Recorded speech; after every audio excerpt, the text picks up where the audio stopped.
धन जननी धन भूमि धन नगरी धन देश, धन करनी धन कुल धन, जहाँ साधु प्रवेश। जगत गुरु तत्वदर्शी संत रामपाल जी महाराज जी के अवतरण दिवस पर दिनांक 6 से 8 सितंबर 2025 को नेपाल सहित भारत के 12 सतलोक आश्रमों में 3 दिवसीय महासमागम का आयोजन किया जा रहा है। इस पवित्र अवसर पर 3 दिवसीय अखंड पाठ, विशाल भंडारा, विशाल सत्संग समारोह जैसे कई भव्य कार्यक्रम होंगे। साथ ही नेत्र जांच शिविर और दंत चिकित्सा शिविर का भी आयोजन किया जा रहा है, जिसमें निशुल्क नेत्र जांच और दांतों का इलाज किया जाएगा, जिसमें आप सभी नगर व ग्राम वासियों को इस विशाल अद्वितीय भंडारे में सादर आमंत्रित किया जाता है। कृपया आप इस विशाल भंडारे व सत्संग में परिवार सहित पधार कर इस आयोजन की शोभा बढ़ाएं। इस दौरान आपकी सेवा में उपस्थित रहेंगे सर्व संगत सद्गुरु रामपाल जी महाराज। इस कार्यक्रम का सीधा प्रसारण सतलोक आश्रम श्री धनाना धाम तहसील गोहाना जिला सोनीपत हरियाणा से 8 सितंबर 2025 को सुबह 9:15 बजे से साधना टीवी चैनल और संत रामपाल जी महाराज यूट्यूब चैनल और स्पिरिचुअल लीडर संत रामपाल जी महाराज फेसबुक पेज पर भी देख सकते हैं। संत रामपाल जी महाराज एक ऐसे महान संत जिन्होंने अपनी सतभक्ति, तत्व ज्ञान, करुणा और सेवा के बल पर समाज में नई मिसाल कायम की है। संत रामपाल जी महाराज की अगुवाई में उनके सभी सतलोक आश्रमों से समाज कल्याण के अद्भुत कार्यों ने समाज को सुनहरे भविष्य की एक नई उम्मीद दिखाई है। संत रामपाल जी महाराज से नाम दीक्षा लेने के बाद लाखों लोगों की लाइलाज बीमारियां जैसे कैंसर, एड्स आदि ठीक हुई। संत जी के ज्ञान से प्रेरित होकर उनके अनुयायियों ने लाखों यूनिट रक्तदान किया। संत जी ने लाखों बहन बेटियों का दहेज मुक्त विवाह करवाया।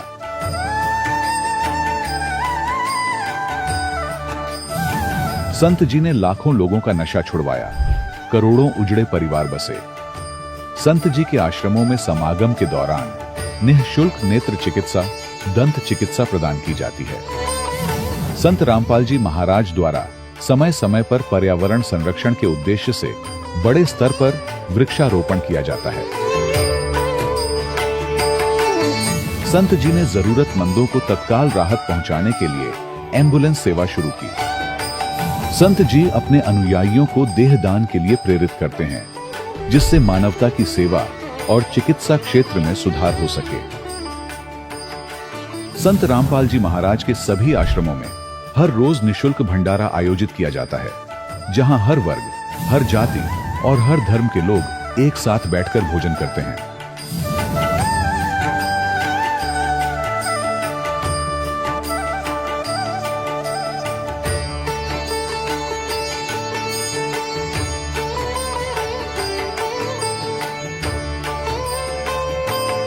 संत रामपाल जी महाराज के आश्रम में हजारों बुजुर्गों को सम्मान और प्यार के साथ जीवन जीने का अवसर मिलता है।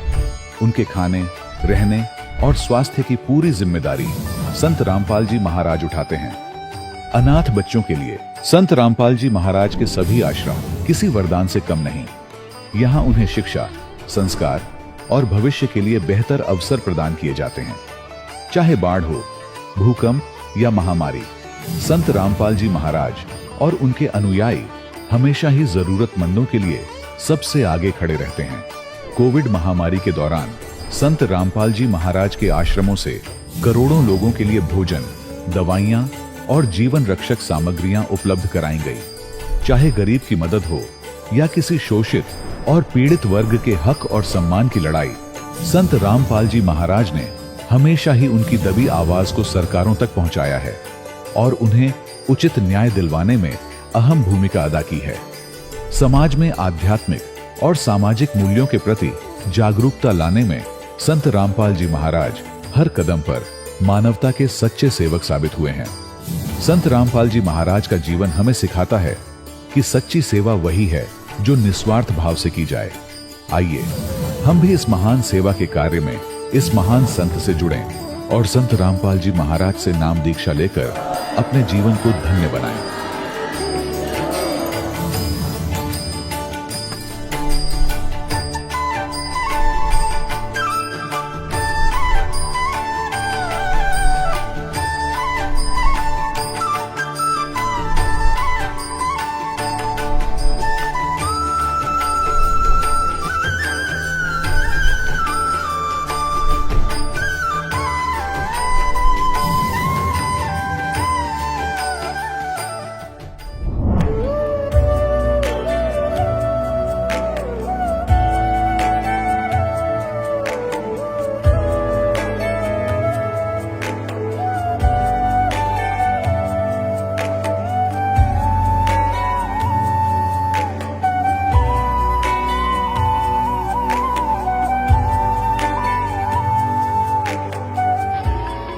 प्रभु राम देव भगवान अल्लाह खुदा ईश आदि नाम एक ही शक्ति के हैं।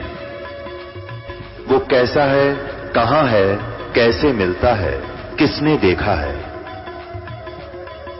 ये प्रश्नवाचक चिन्ह पूर्ण रूप से हटाने के लिए अवश्य सुनिए जगत गुरु तत्वदर्शी संत रामपाल जी महाराज के अमृत वचन, सर्व पवित्र धर्मों के पवित्र शास्त्रों के आधार पर। सत साहिब दर्शकों, क्या हो अगर कोई परिवार हर भक्ति साधना कर चुका हो, हर देवी देवता की पूजा कर चुका हो, डॉक्टरों से इलाज करा चुका हो, लेकिन फिर भी ना तो उसके जीवन में उसे बीमारी से छुटकारा मिले और ना ही उसके घर की हालत सुधरे।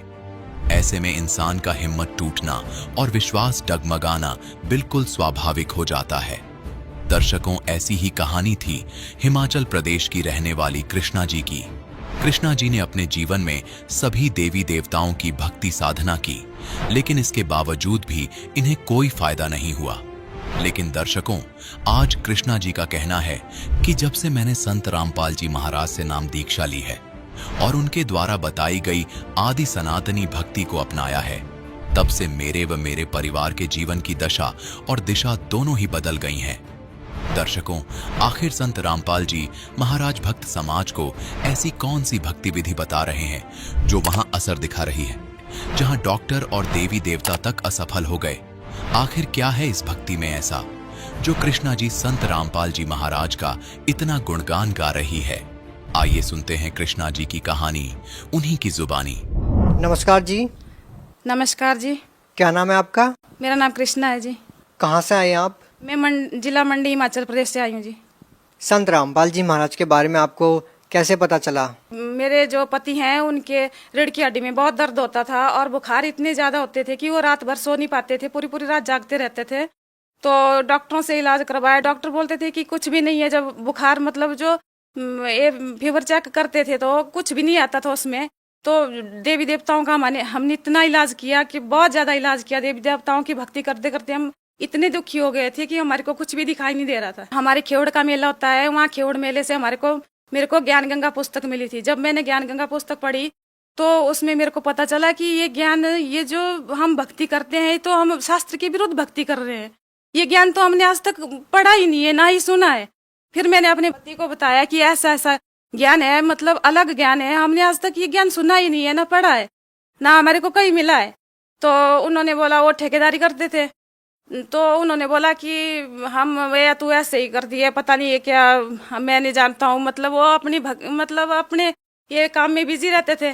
काम करते करते वो इतने बीमार पड़ गए कि उनके मतलब रीढ़ की हड्डी में बहुत दर्द होता था। तो रीढ़ की हड्डी में दर्द होने के कारण उनको बुखार भी आता था। जब डॉक्टरों से टेस्ट करवाए कोई भी बीमारी नहीं निकली। हम फिर बहुत तंग हो गए, देवी देवताओं के चक्कर काटने लगे। जब देवी देवताओं के चक्कर काटने लगे तो हमें कहीं से भी कोई भी लाभ नहीं हुआ। फिर जैसे घर में मेरे पति आए तो जब वो बिस्तर पर लेटे हुए थे, मैंने उनको जो ज्ञान गंगा पुस्तक दी। जब ज्ञान गंगा पुस्तक दी तो वो ज्ञान गंगा पुस्तक उन्होंने पढ़ी। उन्होंने बोला कि ये ज्ञान, ये तो मैंने कभी सुना ही नहीं है, ये ज्ञान हो सकता है भी अब मैं इससे ठीक हो जाऊं। फिर ज्ञान गंगा पुस्तक मिली, उसको पढ़ने के बाद हम सतलोक आश्रम आ गए। तो हमने संत रामपाल जी महाराज से नाम दीक्षा ले ली। बहन जी, जैसा कि आपने बताया कि इतने सालों से आप देव देवताओं की पूजा करते आ रहे थे, उसके बावजूद भी आपको कोई लाभ नहीं मिला, और उसके बाद आप संत रामपाल जी महाराज की शरण में जाते हैं, उसके बाद आपको क्या लाभ मिले? फिर जी सबसे पहले तो मेरे पति जो है वो नशा बहुत ज्यादा करते थे। तो वो नशा, सबसे पहले वो नशा खत्म हो गया। वो जो उनकी बीमारी थी उसमें भी धीरे धीरे आराम आने लगा। जैसे उनको सतनाम मिला तो सतनाम लेने के तुरंत बाद उनकी जो बीमारी है वो बिल्कुल ठीक हो गई धीरे धीरे। और दूसरा लाभ ये है कि मेरे बेटे को पेट में बहुत ज्यादा दर्द होता था। मतलब एक हफ्ते में वो 2 दिन स्कूल ही जा पाता था। जैसे उसको नाम दिलवाया गुरु रामपाल जी महाराज से, तो सतनाम लेने के बाद उसका वो दर्द खत्म हो गया। और पढ़ने में वो बिल्कुल कमजोर था। जैसे उसको सतनाम मिला तो उसकी मतलब मेमोरी जो है पढ़ने की वो तेज हो गई। अब मतलब उसकी जो टीचर थी हिंदी की, वो बोलती थी कि तू तो फेल हो जाएगा हिंदी में। तो उसके जो है पूरे क्लास में जो है 92% नंबर आए 10वीं में। और एक बार जब मैंने नई नाम दीक्षा ली थी तो मेरी भेड़ को बाघ ले गया और मैं मतलब 100 मीटर के ऊपर खड़ी हुई थी। जैसे मैंने एक ही आवाज लगाई तो एक ही आवाज लगाने से बाघ ने उस मतलब मेरी भेड़ को छोड़ दिया। मेरे घर में गाय पाली हुई थी, मेरे हर साल जो है एक गाय मर जाती थी। जब से मैंने संत रामपाल जी महाराज से नाम दीक्षा ली तो उसके बाद मेरा कोई भी ये नुकसान नहीं हुआ। मेरे भगत जी बीमार थे, इसके कारण हमारी आर्थिक स्थिति जो है बहुत कमजोर हो गई थी। तो जब हमने तत्वदर्शी संत रामपाल जी महाराज जी से नाम दीक्षा ली तो उसके बाद धीरे धीरे हमारी आर्थिक स्थिति ठीक होने लगी। और उसके बाद मेरे पति जो है वो उनको काम मिलते गए और नजदीकी मतलब कुल्लू में वो काम करते हैं, जबकि लाहौल किन्नौर में भी उतना फायदा नहीं होता था। और कुल्लू में उनको आज मतलब परमात्मा ने कम से कम 1.5-2 करोड़ के काम दिलवाए हैं जी। बहन जी, आप भगत समाज को क्या संदेश देना चाहते हैं? भगत समाज को हम यही संदेश देना चाहते हैं कि जगत गुरु तत्वदर्शी संत रामपाल जी महाराज की शरण में आओ और अपना कल्याण करो। धरती पर परमात्मा के रूप में आए हुए हो और सब जगत का कल्याण करेंगे। उनकी शरण में आओ और अपना कल्याण करो। धन्यवाद जी।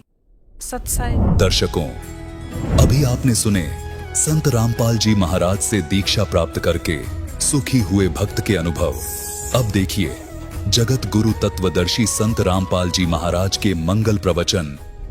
दास का जो सत्संग के वचन जो होंगे परमात्मा कबीर जी द्वारा बताए हुए, और केवल उन्हीं को असर करेंगे जो गुरु पद पर बैठे हैं, चाहे वो किसी भी जाति मजहब के हैं। जो मिसगाइड कर रहे हैं परमात्मा के बच्चों को, तो उन गुरु कहो, उन्हें ब्राह्मण कहो, उन्हें पंडित कहो। हिंदू धर्म के गुरु जो थे ब्राह्मण कहलाते थे। ब्राह्मण सोए जो ब्रह्म पहचाने, यानी ब्राह्मण का अर्थ है जिसने भगवान को जान लिया, वो ब्राह्मण है। तो हम उन गुरुओं को ब्राह्मण कहो चाहे गुरु कहो, क्योंकि गुरु वही होता जिसने भगवान को अच्छी तरह समझा, जाना, सिलेबस को पढ़ा हमारे सदग्रंथों में। तो दास का उद्देश्य उन ब्राह्मणों से नहीं है जैसे कोई वैद था और बहुत बड़ा अच्छा मास्टर था अपने जॉब का, नब्ज पकड़ता था, बीमारी जान लेता था, औषधि देता था, स्वस्थ हो जाते थे, तो इतना प्रसिद्ध हो गया। फिर उनकी 1-2 पीढ़ी भी थोड़ा बहुत कार्य, 1-2 बच्चा उस वैद्य के कार्य को करता रहा। तो उन सभी उनके वंशजों को, आने वाली पीढ़ियों के सभी बच्चों को ये कहने लगे ये वैद्य है, और वो भी फिर अपने आप को वैद्य कहने लगे। एक सरनेम सा बन गया। हालांकि वो आज भी विद्यमान है ऐसे बच्चे जो वैद्य लिखते हैं अपना सरनेम, और वो जानते नहीं पेट के दर्द की दवाई औषधि, और वो भी वैद्य कहलाते हैं। तो यदि कोई डॉक्टर वैद्य और वैद्य की दवाई के विषय में ही बोलता है कि उस वैद्य की औषधि ठीक नहीं है, वो हानिकारक है, तो वो उन वैद्यों पर असर नहीं हो रही जो केवल परंपरागत वैद्य कहलाते हैं। लेकिन जो औषधि दे रहा है और अब भी वैद्य का काम कर रहा है, उनसे संबंधित है ये बात। जैसे मेरे पूज्य गुरुदेव जी ये इस परंपरागत वैद्य की तरह ब्राह्मण जाति से थी, लेकिन वो कभी अपने आप को पंडित ब्राह्मण नहीं कहते थे। कहता मेरा जन्म ब्राह्मण वर्ण में है, लेकिन मैं पंडित नहीं, ब्राह्मण नहीं हूं। जैसे कोई वैद्य की दृष्टांत से आप अच्छी तरह समझ गए होंगे कि कोई व्यक्ति कोई भी औषधि नहीं जानता है और 2-4 गोली याद कर ली टेबलेट के नाम, तो वैद्य नहीं बन जाता वो। तो उसने कोई कहा अब वैद्य जी आप वैद्य हैं? हाँ जी। तो मुझे कुछ दवाई दे दो। वो कहेगा नहीं, मैं वो वैद्य को नहीं जैसा तू समझ रहा है।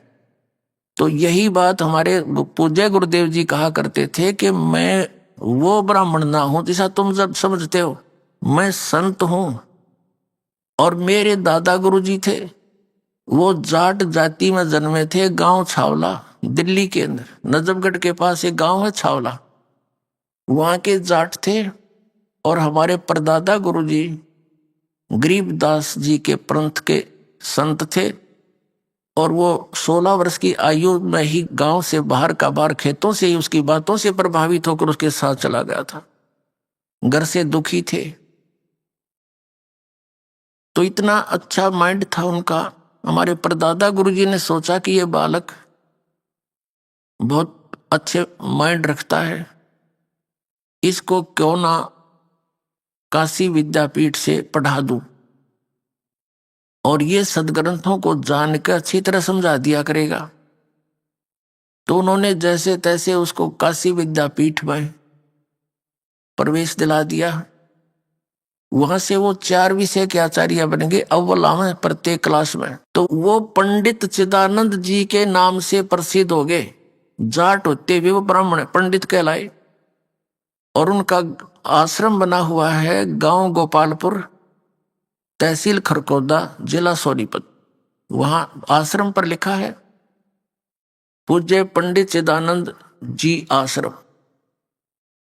तो पहले तो पुण्यात्माओं दास के इन संकेतों को समझना, कदे कोई पंडित जी बिदक जा और सत्संग भी ना सुने, कर्म फोड़ लिया अपने। तो दास का उद्देश्य उन पंडितों के लिए नहीं है जो केवल परंपरागत ब्राह्मण कहलाते हैं, वो नहीं। तो ये जो ब्राह्मण थे हमारे धर्मगुरु जैसे, तो ये इन्होंने सदग्रंथों को समझा नहीं, एक लोक वेद शुरू कर दिया। वो कहां से शुरू हुआ लोक वेद? आदि शंकराचार्य जी हुए हैं ईसा जी से 508 वर्ष पूर्व, और वो 32 वर्ष तक केवल इस संसार में रहे। वो स्पेशल भेज रखे थे किसने? भगवान शिव ने। शिव के लोग थे, उनका एक गण था, अच्छी आत्मा थी वहां की। उस समय उनका यहां आगमन हमारे लिए एक वरदान भी सिद्ध हुआ, क्योंकि उस समय बौद्ध धर्म का बहुत ज्यादा प्रचार हो रहा था। और महात्मा बुद्ध कौन थे? ये विष्णु जी के लोक से आई हुई, स्वर्ग से अपना स्वर्ग समय पूरा करके आई हुई पुण्यात्मा थी। और जो स्वर्ग से सीधा मानव शरीर में आता, उसका यहाँ दिल नहीं लगता कई दिन तक। उस सुख की तलाश में जैसा भी पता लगा कि भगवान दे सकता है सुख, उसके लिए उसने मनमाना आचरण शुरू किया, हठ योग किया। कई दिन तक अभ्यास रस्त रहे, ना कुछ जलपान किया। गया के अंदर बिहार में, बिहार प्रांत में गया शहर है, उसके बाहर एक वट वृक्ष था, उसके नीचे बैठ के कई दिन तक देखा किसी ने, कुछ खा पी नहीं रहा, पंजर सूख गया, सांस आना भी बंद हो गया, धीरे धीरे चल रहा। एक माई ने देखा ये मरेगा महात्मा, उसके मुंह के धीरे धीरे चम्मच से थोड़ी थोड़ी खीर लगानी शुरू कर दी। उसने चाटनी शुरू कर दी। तीसरे दिन उसने कुछ 2-4 चम्मच खा ली, तो वो धीरे धीरे शरीर फिर ठीक होने लगा। तो उठकर चल पड़ा और अपना विधान, अपना सिद्धांत जैसा भी उसने, उसकी बुद्धि ने काम किया, उठकर कहा कि starvation could not lead to salvation, भूखा मरने से आत्म कल्याण नहीं हो सकता। फिर ये पुण्यात्मा थे, पिछले संस्कार अच्छे होते हैं, वो गुरु पद पर प्राप्त होते हैं। और कुछ चले जाते हैं राजनेता, राजनीति के अंदर, उनकी शब्द में भी शक्ति होती है, उनके संस्कार वश सभी उनको उपलब्धियां होनी ही होनी होती हैं। और वो सोच रहे होते हैं तुम जो कर रहे हो इससे हो रहा है। तो महात्मा बुद्ध ने जो भी परमात्मा का विधान बताया, उस समय की पुण्यात्माओं ने उनको बड़े चाव से सुना, ग्रहण किया, क्योंकि आत्मा परमात्मा के लिए भटक रही है। जिसको कहीं भी पता लगता है कि वहां भगवान मिलेगा, वहीं दौड़ लेती है, क्योंकि ये प्यासी है उस भगवान की, उस सुख की खोज कर रही है जो जिसको ये छोड़कर यहाँ आ गए हैं। इसलिए उस महात्मा बुद्ध के साथ बहुसंख्या के अंदर ये भोली आत्मा चिपक गई। अब महात्मा बुद्ध के द्वारा बताए गए भक्ति विधि से परमात्मा की ओर से कोई राहत किसी को नहीं मिली, क्योंकि वो शास्त्र विधि को त्याग कर मनमाना आचरण था, उससे कुछ होना ही नहीं था।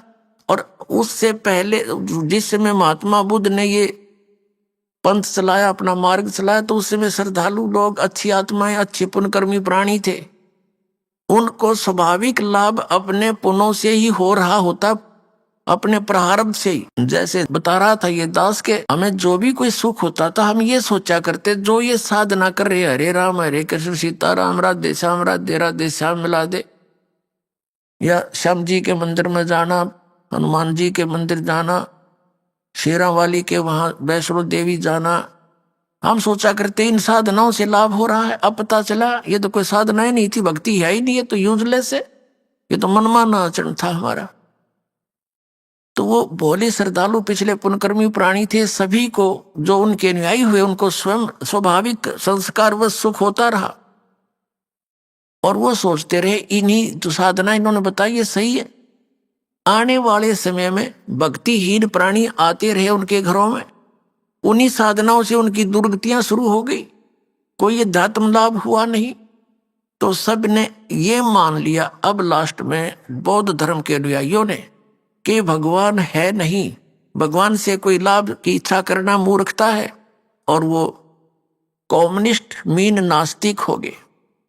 पूरा चीन कम्युनिस्ट हो गया, जो पूरे विश्व की लगभग आधी नहीं तो उससे कुछ कम आबादी वाले मानव हैं। तो पुण्यात्मा उस समय इस बौद्ध धर्म का बहुत शीघ्रता से प्रसार हो रहा था, और उनके जो संत थे वो जगह जगह जाकर के धर्म परिवर्तन यानी अपना मार्ग प्रदर्शन कर रहे थे, भोली आत्मा ग्रहण कर रही थी।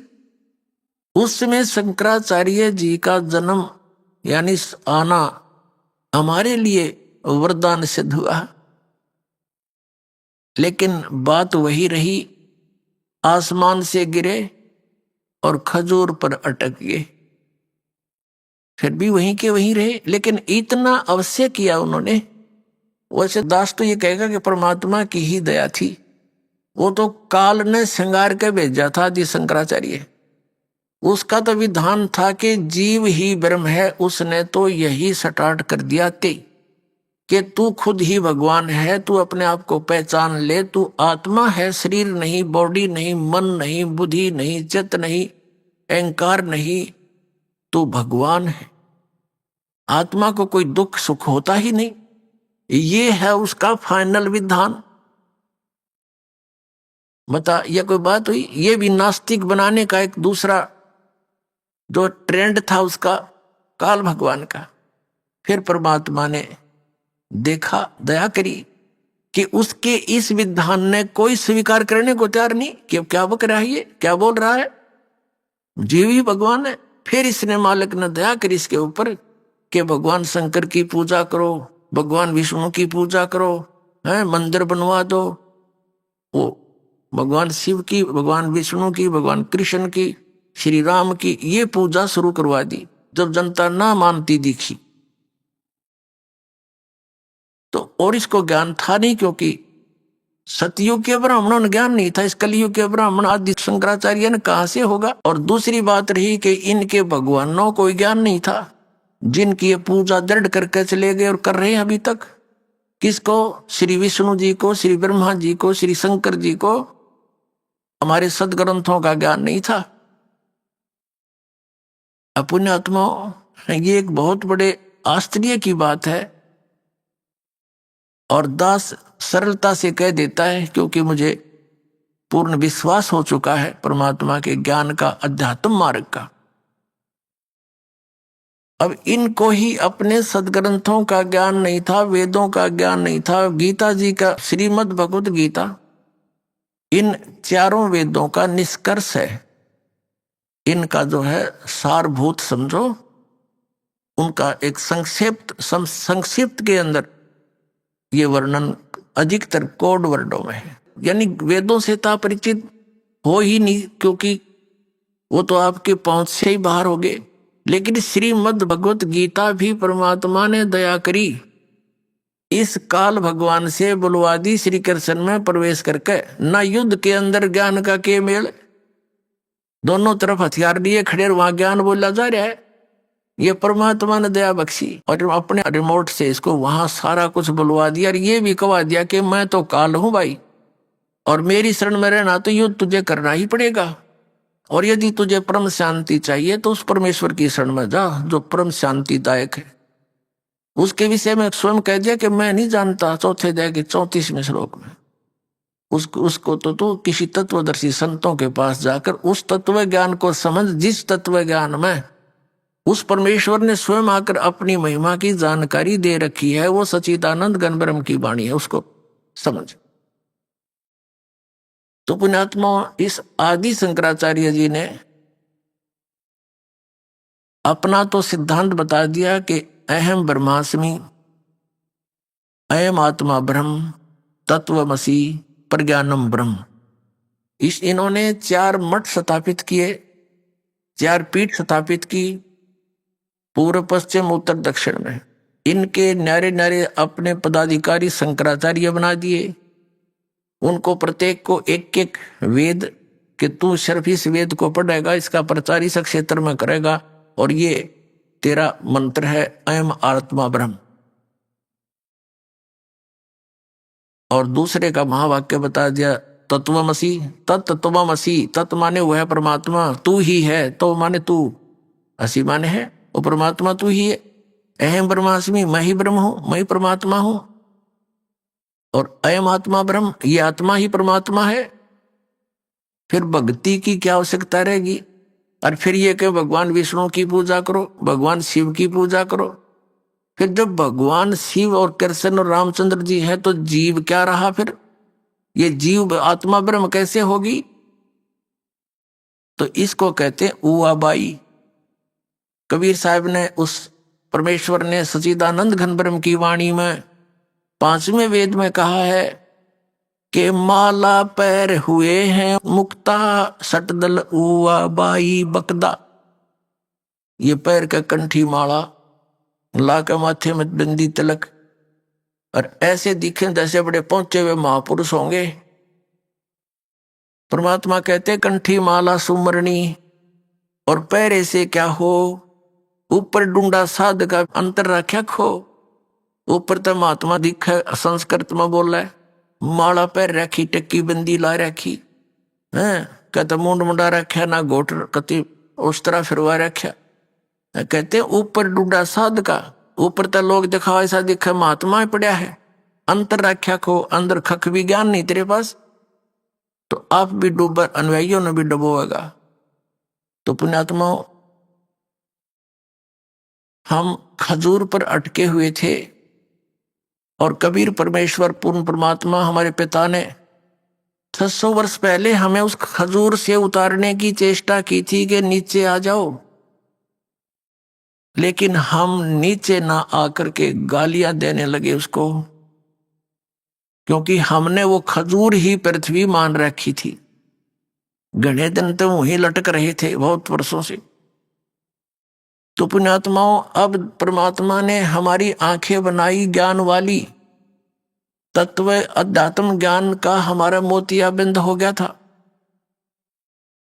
उस मोतियाबिंद के ऑपरेशन करने के लिए पहले तो आपको शिक्षा दी, फिर इस दास को ये दीक्षा दी और ये ज्ञान दिया कि अब ये दास सर्जन बना दिया आप सभी का अध्यात्म अज्ञान का, वो मोतियाबिंद का ऑपरेशन कर देगा और आपने साफ दिखाई देगा।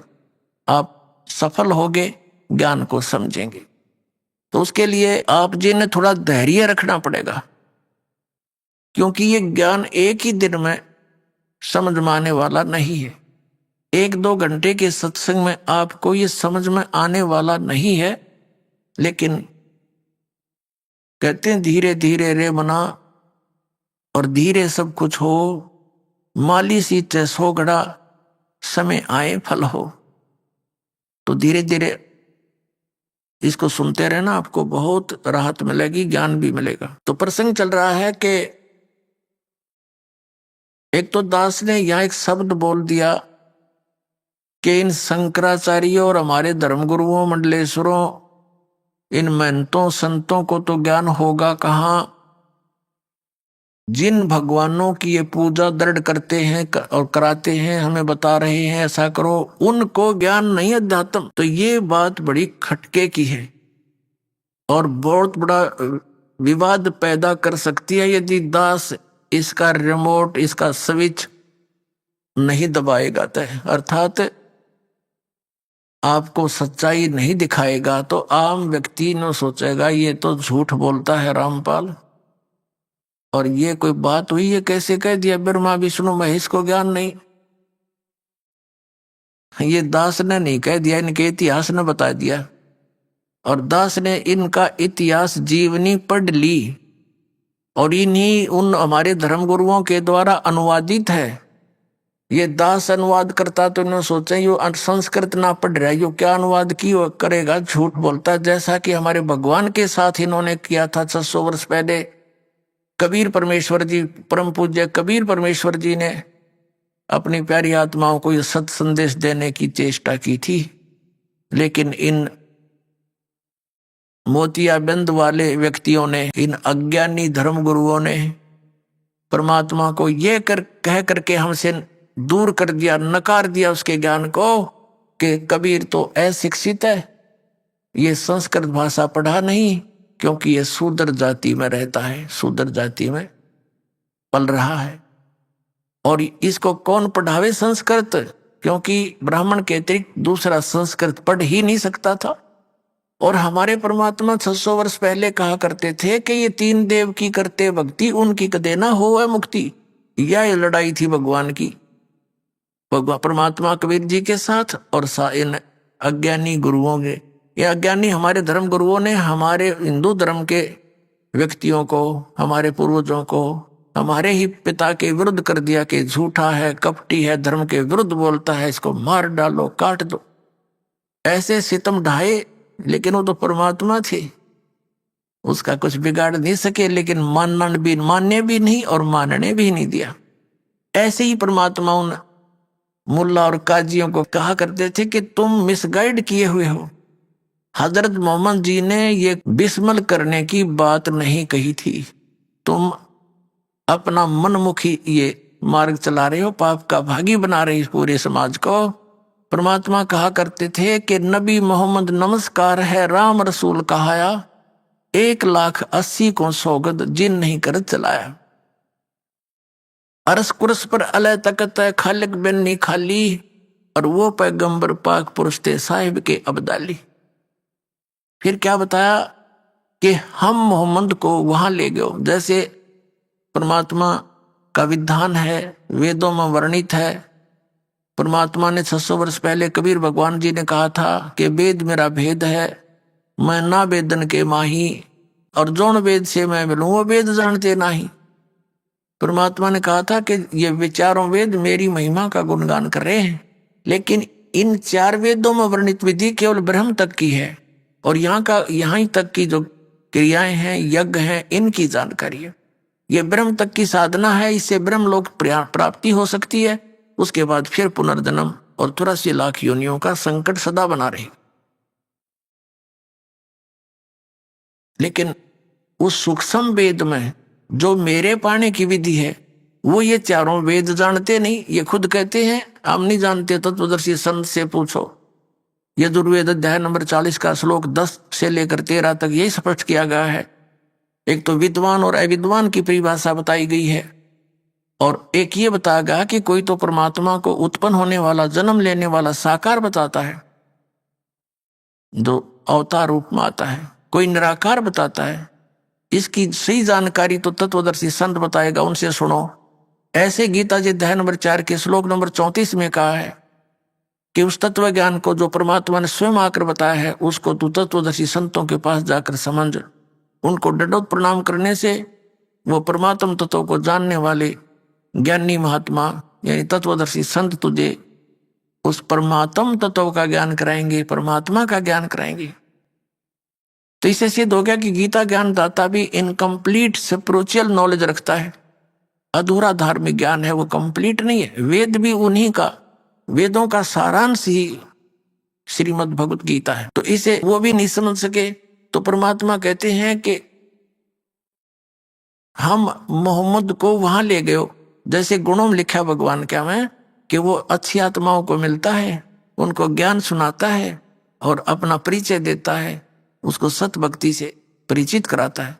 तो इसी अपने गुण के आधार से हजरत मोहम्मद जी को परमात्मा मिले थे, लेकिन उस समय तक उनकी बहुत प्रभुता हो गई थी, बहुत से अनुयायी हो गए थे, विरोधियों पर भी उनकी सफलता हो गई थी।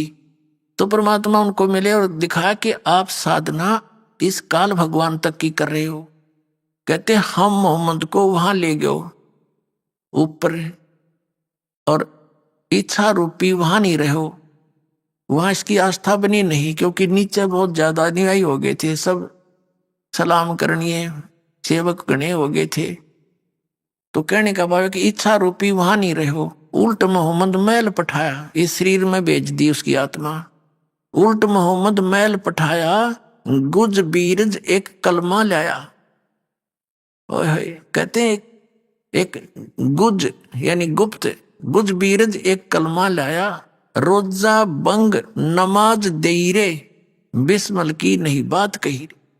कि उन्होंने ये 3 बातें बताई थी, रोजा यानी व्रत रखो, और बंग यानी ऊपर मस्जिद के अंदर चढ़ करके आवाज लगाना, और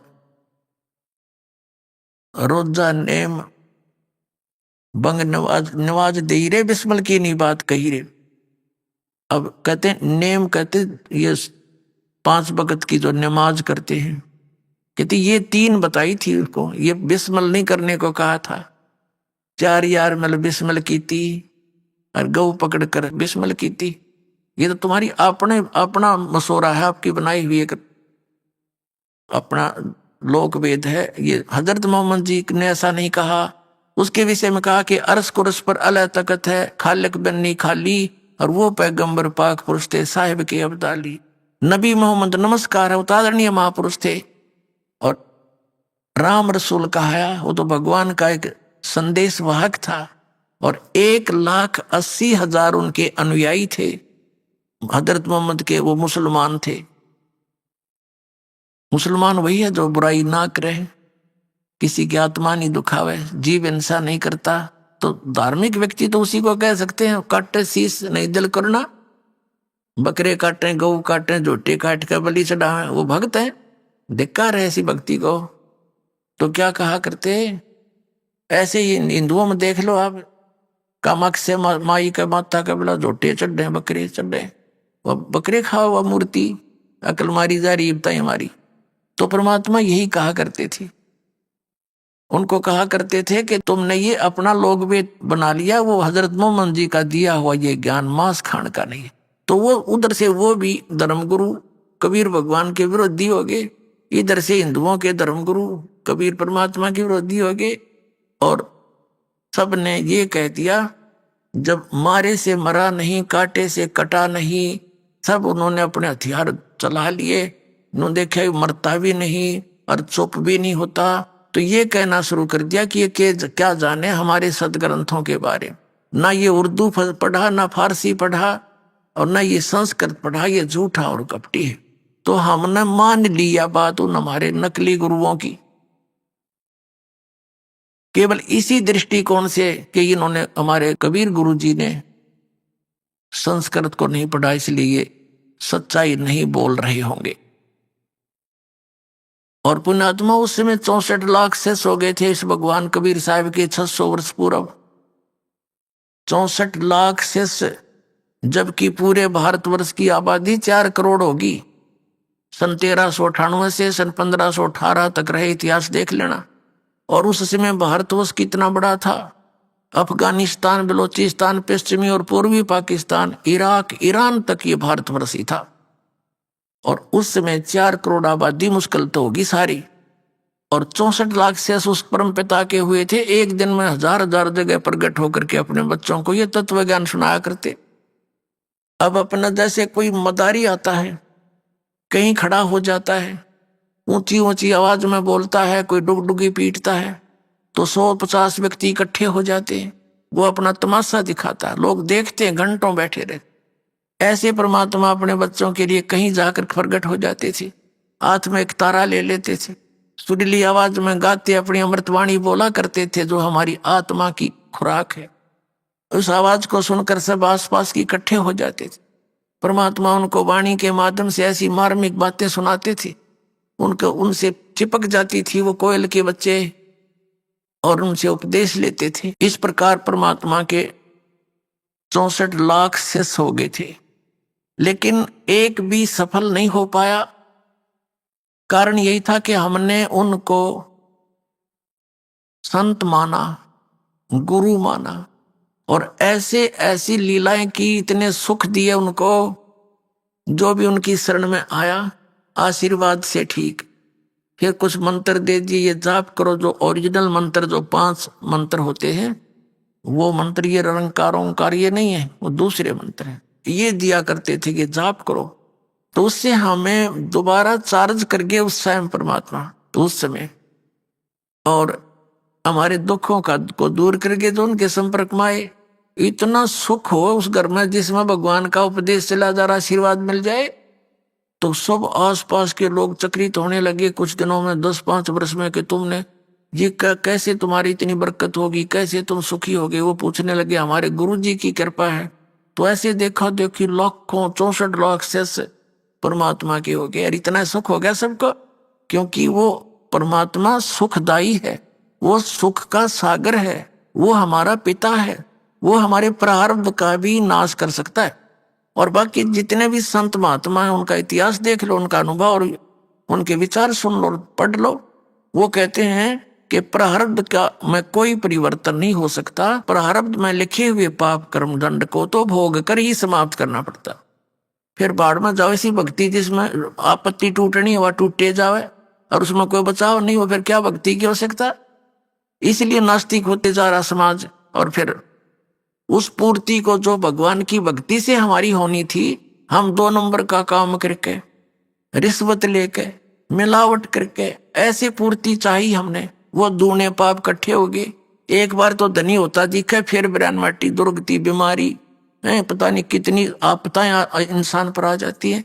तो वहीं का वहीं फिर खड़े हो गया करके, भगवान से दूर भी हो गए, राहत भी नहीं मिली। तो भक्ति की विधि की कमजोरी थी। परमात्मा पूर्ण ब्रह्म की सत साधना ना मिलने से, जो पाप नाशक है, उसकी शरण ना मिलने से, हमने जो हमारे पाप नाश नहीं कर सकता, उन भगवानों को पाप नाशक जान के लोक वेद के आधार से स्वीकार कर रखा था। ये मूल कारण। अब हम उन्हीं सदग्रंथों को ग्रहण करेंगे, उस ज्ञान को ग्रहण करेंगे जो हमारे सदग्रंथों में विद्यमान है।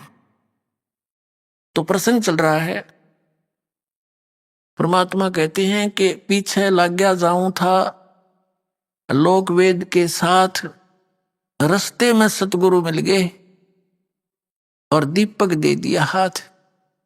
अब कबीर परमात्मा ने इस दास को मेरे पूज्य गुरुदेव के माध्यम से ये तत्व ज्ञान रूपी दीपक मुझे दे दिया।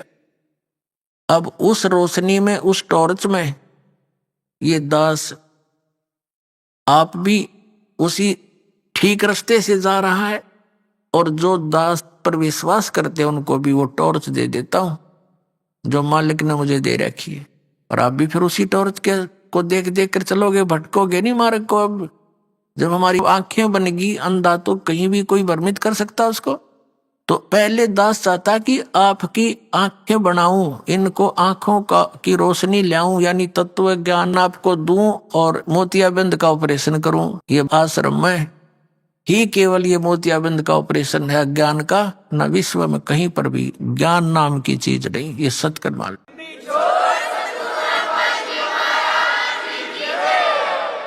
अब आपको थोड़ा सा दास ने एक प्रश्न बोला था, एक शब्द कहा था कि इन शंकराचार्यों को और हमारे हिंदू धर्म के गुरु मंडलेश्वरों को ज्ञान कहाँ से होगा, जिनको ये भगवान संपूर्ण परमात्मा मानते हैं, नारायण मानते हैं, अजरो अमर मानते हैं, इनको ज्ञान नहीं अध्यात्म मार्ग का। तो पुण्यात्मा, ये एक 10वां 11वां अजूबा है जो ये बात कहनी कि ब्रह्मा विष्णु महेश ने ज्ञान नहीं अध्यात्म मार्ग का। लेकिन आज परमात्मा के बच्चे शिक्षित हो गए, नहीं तो पहला लठबाज लो मेरी गेला। और वो कर भी दिया था ना क्रोथा कांड। यही कारण था दास ये सच्चाई का था नकली आचार्यों की, या दुकानें बंद होने के कागार पर आ गई थी, इन्हें सोचा रोला रला दे बात, दुनिया को बदनाम कर दो रामपाल को। कहीं ये सच्चाई जनता तक पहुंच गई तो तुम्हें धिक्कारेंगे और तुमसे भाग जाएंगे, तुम फिर कहां से चंदा मांग कर लाओगे। तो वो क्रोथा कांड करा दिया। लेकिन वो लीला थी दाता की, अपनी समर्थता दिखाई, आज सच्चाई ऊपर आई और पूरा विश्व धिक्कारेगा उन दुष्ट लोगों को जिन्होंने इतना दूर कर दिया समाज को, जो बहुत पहले हमारे पास आकर कल्याण कराना था। ये उनका दुर्भाग्य था इस जनता का, जिनको ऐसे दुष्ट लोग मिले, जिन्होंने, मीडिया ने भी उनका सहयोग दे दिया। मीडिया की ये काम होता है, गंदे विचारों को जनता में भर रहा है मीडिया, चाहे टीवी है, चाहे पत्र है, समाचार पत्र है, ना को भक्ति मार्ग, ना को सच्चाई का आधार। तो इस तरह हमें इन अज्ञान और इस पाप से परिपूर्ण कर दिया।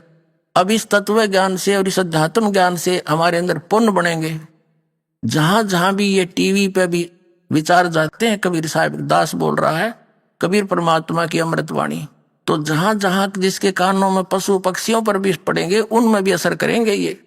ये सत्कर मानना, ये परमात्मा की वाणी है। और जो आज तक हमने जितना भी पाप इकट्ठे किए, ये वाणी के कुछ पाप ऐसे इस वचनों से खत्म होते हैं।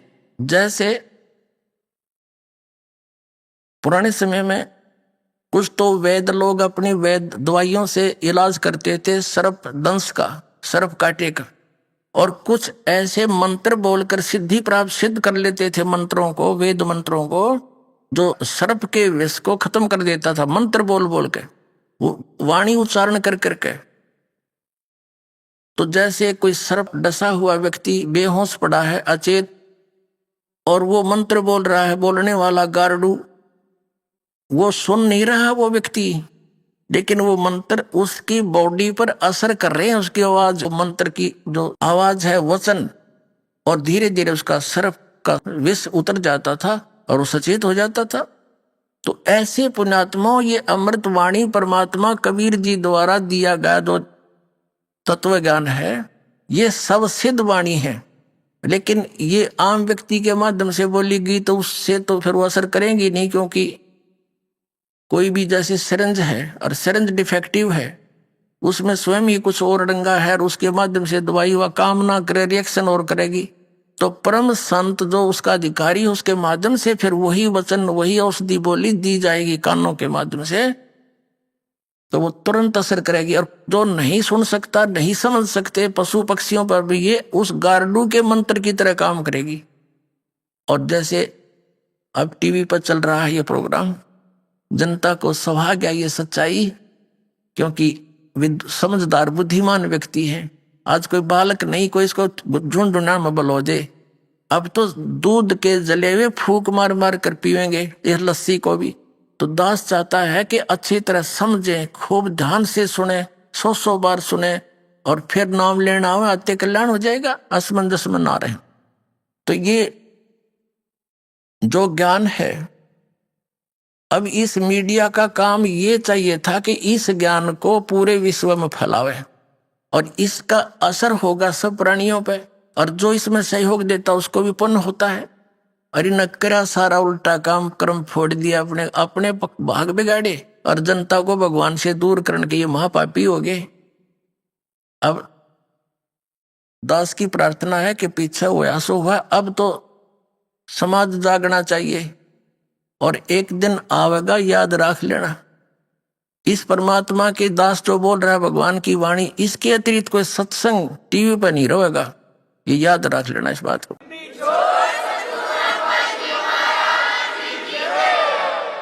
वो ज्ञान है, सारी बकवास सुनाने लग रहे, वही सतनाम, वही सतलोक, वही सचखंड, वही राधा स्वामी धाम, वही सतनाम, ये इनके सत्संग शर न पैर किसी का। और ये दो हमारे गुरु, धर्म गुरु सुनाते हैं, सारा गीता जी के विपरीत ज्ञान, वेदों और पुराणों के विपरीत ज्ञान देते हैं। इन्हें कौन सुना करेगा? ये ऐसे बकवादों को जो इन हमारे अंदर ठोक रखी थी, हमें मूर्ख बना रखा था, कोई नहीं सुनेगा। तो एक दिन ऐसा आएगा, केवल यही सत्संग विश्व में और यही ज्ञान और एक भगवान कबीर साहब ही रहेगा। ये भगवान का आदेश समझ लो। और पूरे विश्व में सतयुग जैसा माहौल होगा, अब होगा। ये जय गुरुदेव मथुरा वाला, उस राधा स्वामी वाले ही विचारों को शिवदयाल जी वाले विचारों को नई बोतल में डाल कर जय गुरुदेव बना कर धर गया और सन 1950 से सत्संग कर रहा है और अब इनकी मृत्यु हुई। अभी आपने सुने संत रामपाल जी महाराज के मंगल प्रवचन। आइए अब सुनते हैं संत रामपाल जी महाराज से नाम दीक्षा लेकर सतभक्ति करके अद्भुत लाभ प्राप्त करने वाले अनुयायी के विचार। दर्शकों, सोचिए, अगर कोई व्यक्ति बचपन से ही पूरी श्रद्धा के साथ शिव जी, दुर्गा माता और अन्य देवी देवताओं की पूजा करता हो, हर व्रत, हर पर्व, हर नियम को निष्ठा से निभाता हो और फिर भी उसके जीवन में सुख और शांति का नामो निशान न हो, तो वह क्या करे? दर्शकों, ऐसी ही कहानी थी उत्तराखंड के रहने वाले मनोज कुमार जी की। मनोज जी बचपन से पूजा पाठ में लीन रहते थे। वे शिव जी और दुर्गा माता जी की विशेष रूप से पूजा करते थे। मंदिरों में घंटों बैठकर जप तप करते थे, उपवास रखते थे। लेकिन इतना सब करने के बाद भी इन्हें न तो मानसिक सुकून मिला और न ही अपने जीवन की समस्याओं से कोई मुक्ति। लेकिन दर्शकों, आज मनोज जी का कहना है कि जब से मैंने संत रामपाल जी महाराज जी की शरण ली है, तब से मेरी पूरी जिंदगी बदल गई है। अब मुझे वो सच्चा सुख व शांति मिल गई है जो वर्षों की पूजा पाठ से नहीं प्राप्त हुई। दर्शकों, आखिर क्या कारण है कि मनोज जी जैसे हजारों लोग अपनी पारंपरिक भक्ति साधनाओं को छोड़कर संत रामपाल जी महाराज द्वारा बताए गए मार्ग को अपना रहे हैं और उसे ही आदि सनातनी भक्ति बता रहे हैं? आइए सुनते हैं मनोज कुमार जी की कहानी, उन्हीं की जुबानी। नमस्कार सर।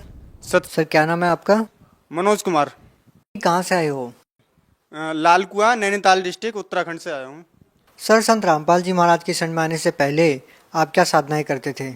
जैसा कि यहाँ पर इंडिया में लोग पारंपरिक साधना करते हैं, देवी देवता को पूजते हैं, माँ दुर्गा जी को। सबसे ज़्यादा मैं मानता था शिव जी और दुर्गा जी को, और यही पारंपरिक पूजाएं किया करता था पहले। सर, बचपन से जो पूजाएं आप करते आ रहे थे शिव जी और दुर्गा जी की, उसको करने से आपको क्या लाभ मिले? जी भगत जी, इसका तो हमें पता भी नहीं था कि क्या लाभ होता है और ये क्या दे सकते हैं, इनके बारे में कोई जानकारी नहीं थी। बस यही जो हमारे मम्मी पापा और ये सब लोग करते आ रहे थे उसी तरीके से कर रहे थे। कभी 9 दुर्गे का व्रत रख लिया, 9 दिन भूखे नहीं रह सकते तो एक दिन स्टार्टिंग का रख लेते थे और लास्ट का रख लेते थे। इस तरीके से साधना किया करते थे। और बाकी कभी मान लो परीक्षा हो रही है तो परीक्षा में जा रहे हैं तो भाई शिव जी को याद कर लिया या दुर्गा जी को याद कर लिया। फिर इन पूजाओं का लाभ क्या मिला? जी भगत जी, कोई खास लाभ नहीं मिला। बस अगर कोई भी फायदा हो जाता था कोई भी, तो ये हम जो है परमात्मा को याद करके, शिव जी को याद करके, कभी दुर्गा जी को, उन्हीं को जो भी है उन्हीं को दे देते थे इसका। मनोज जी, आप बचपन से देव देवताओं की पूजा कर रहे थे, फिर अचानक ऐसा क्या हुआ कि आप फिर संत रामपाल जी महाराज की शरण में आए? जी भगत जी, मेरे को एक प्रॉब्लम रहती थी पेट में, तो उस वजह से एक फ्रेंड थे हमारे, तो उन्होंने ये ज्ञान सुना था बहुत। उसके मम्मी पापा वहाँ पर ज्वाइंट थे, तो उन्होंने हमको बताया, बहुत घर पे भी बता के जाते थे ज्ञान। तो एक दिन उन्होंने भैया जी को और हमारी भाभी जी को साथ में लेके गए, और उससे 2-4 घंटे पहले हमको फ़ोन किया। मैं गुड़गांव में जॉब किया करता था, मारुति सुजुकी में। तो वहाँ से मेरे को फ़ोन करके बुलाया गया कि आप सत्संग जाओगे तो आपका ये जो है, आप जो बीमार रहते हो आप वहाँ जाओगे तो आप सही हो जाओगे। तो हर कोई ये सोचता है कि मैं कहीं ना कहीं जाऊं तो ऐसी जगह हो जाए जहाँ पर मैं ठीक हो जाऊं। मैं सभी डॉक्टरों के यहाँ जाता था, घूमता था, सारी रिपोर्ट चेक कराई, लेकिन कहीं पर मैं ठीक नहीं होता था। तो वहाँ पर मैं गया तो मैंने ज्ञान नहीं सुना था, तो अटपटा सा लग रहा था सब, तो पूर्ण विश्वास नहीं था। लेकिन हमने वहाँ से नाम लिया तो तब से थोड़ा सा मैं ठीक रहने लगा। तो मैंने परमात्मा पे विश्वास किया और 4 महीने मंत्र जाप किया।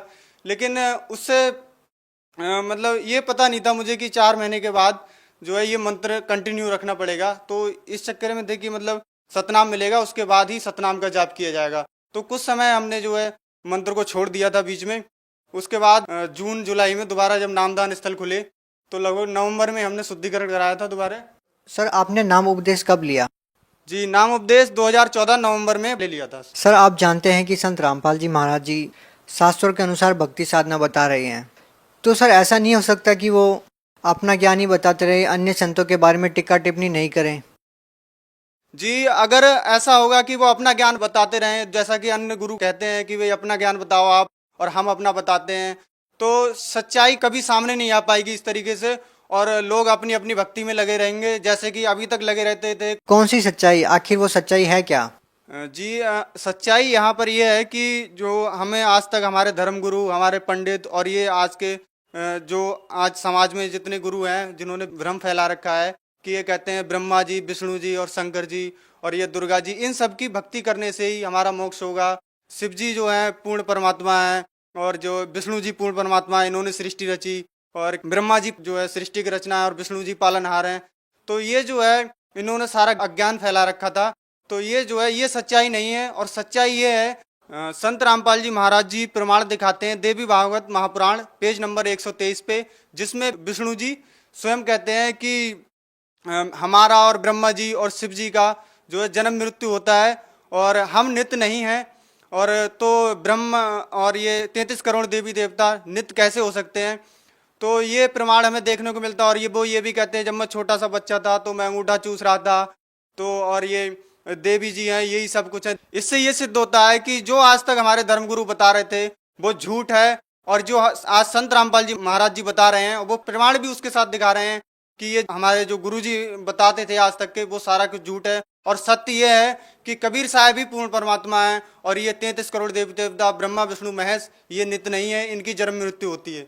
सर, जैसा कि अभी आपने प्रमाण के साथ बताया कि संत रामपाल जी महाराज शास्त्रों के अनुसार भक्ति बताते हैं, तो सर उनके साथ ही विवाद क्यों होते हैं इतने? जैसा कबीर परमात्मा ने की एक बाणी है, कहते हैं जो मम संत सत शब्द दृढ़ावे वाकी गैल सब राड़ बढ़ावे। तो ये जो है ये परमात्मा की बाणी है और ये एकदम संत रामपाल जी महाराज पे खरी उतरती है। सर, संत रामपाल जी महाराज जी अपने अनुयायियों को जो मंत्र साधनाएं बताते हैं, इनका कहाँ पे प्रमाण है? जी, इसमें गीता जी में प्रमाण है कि ओम तत्सत, ये 3 मंत्र हैं जिनसे पूर्ण मोक्ष हो सकता है। इन 3 मंत्रों के जाप करने से ही जीव जो है सतलोक प्राप्त कर सकता है, इसके अलावा और कोई। सर, ओम तत्सत ये तो अन्य संत भी मंत्र देते हैं, तो संत रामपाल जी महाराज जी इसमें नया क्या बताते हैं? संत रामपाल जी महाराज ओम तत्सत के बारे में जो है पूर्ण तरह से डिक्लेयर करते हैं। जो समाज में गुरु फैले हुए हैं वो ठीक तरीके से नहीं बताते क्योंकि उनका ज्ञान नहीं है, और वो अज्ञानता के कारण वो ओम तत्सत ही मंत्र समझ के और वो उसी का जाप दे देते हैं। लेकिन संत रामपाल जी इसमें क्लियर करते हैं कि ओम जो है, ओम एक मंत्र है जो कि काल का है, और तत् जो है ये सांकेतिक है, सतनाम जिसको कहा जाता है, और सत जो है वो परमात्मा का सार नाम होता है। तो ये परमात्मा डिक्लेयर करते हैं और प्रमाण के साथ बताते हैं कि ओम तत्सत ये मंत्र जाप करने का नहीं है, और ये झूठे गुरु जो है अपना अज्ञान फैलाते जा रहे हैं। सर, आपको संत रामपाल जी महाराज से नाम दीक्षा लेने के बाद और क्या लाभ मिले? जी, जैसा कि मैं इंटर पास करने के बाद घर से आर्थिक स्थिति कमजोर थी तो जॉब के लिए यहाँ वहाँ भटकता रहता था। लेकिन परमात्मा ने एक ऐसा रास्ता दिखा दिया कि जॉब के साथ कोर्स भी कर लिया और बहुत अच्छे से आर्थिक स्थिति चल रही है अभी भी। और उसके बाद अन्य भी शारीरिक और पारिवारिक लाभ हुए। पापा जी हमारे जो कि दारू गुटखा सारा कुछ करते थे और परेशान करते थे घर में फैमिली को, तो वो उन्होंने भी नाम ले लिया परमात्मा की दया से और एकदम सब खुश हैं घर में। और इससे पहले एक चमत्कार मेरे साथ परमात्मा की दया से हुआ कि एक महिला थी पास में, तो उनके साथ चर्चा हो रही थी, तो वो हमारे दोस्त बैठे थे, उनसे कह रही थी कि पंकज जी आपकी मम्मी ने जो छठ पूजा जो है मनाना क्यों छोड़ दी? तो उन्होंने कहा था कि मेरी मम्मी को जो है छठ पूजा मनाने से सूजन हो जाती है, ऐसा कुछ हो जाता, तो हमने पहले ही छुड़वा दी थी। तो उन्होंने बोला कि आप संत रामपाल जी महाराज की जो है सत्संग में आ गए हो इसलिए आपने ये छोड़ दिया। तो उन्होंने कहा कि नहीं, हम लोग इस तरीके से चर्चा कर रहे थे, तो हमारे पास एक फ़ोन था जो कि कीपैड फ़ोन है जिसका लॉक भी नहीं खुल सकता, तो उसका लॉक अपने आप खुल गया और अपने आप परमात्मा ने बाणी बोल दी कि तीर्थ व्रत में नहीं करूँगा, मंदिर पूजा हो और मनसा वाचा कर्म नाम हो और न दूजा हो। तो परमात्मा ने 3-4 वाणियाँ ऐसी एकदम करंट टॉपिक की वाणियाँ वहाँ पर सुना दी। तो तब से हमारा विश्वास और भी ज़्यादा दृढ़ हो गया। और कई बार जो है एक बार हमारे पापा की जो है पेट में पथरी हो गई थी 5.5 mm की, तो उससे जो है चेक कराया था, अल्ट्रासाउंड कराया था, 5.5 mm की पथरी बताई। डॉक्टर ने बोला था कि आप चल कैसे रहे हो, और वो आश्रम में भी गए, सत्संग सुन के आए। तो एक बार जो है ज़्यादा तकलीफ बढ़ गई थी तो सत्संग से वापस आ गए थे वो लौट के। लेकिन उस दिन के बाद पापा को कोई परेशानी नहीं हुई, आराम से भक्ति कर रहे हैं अपने संत रामपाल जी महाराज की और पूर्ण परमात्मा की, सारे परिवार वाले खुश हैं। सर, संत रामपाल जी महाराज से नाम दीक्षा कैसे ले सकते हैं? जी, हर जिले में नामदान स्थल खुले हुए हैं और चैनल पर सत्संग आते हैं तो वहाँ पर देख सकते हैं। उसके नीचे लाइन दी होती है और नंबर दिए होते हैं, उन नंबरों पे कॉल करके आप ज्ञान गंगा पुस्तक मंगा सकते हैं, उन पे मैसेज कर सकते हैं। और उन नंबरों पे कॉल करके मालूम कर सकते हैं नामदान स्थल, और वहाँ से जाके आप नामदान ले सकते हैं। धन्यवाद सर। धन्यवाद भगत जी।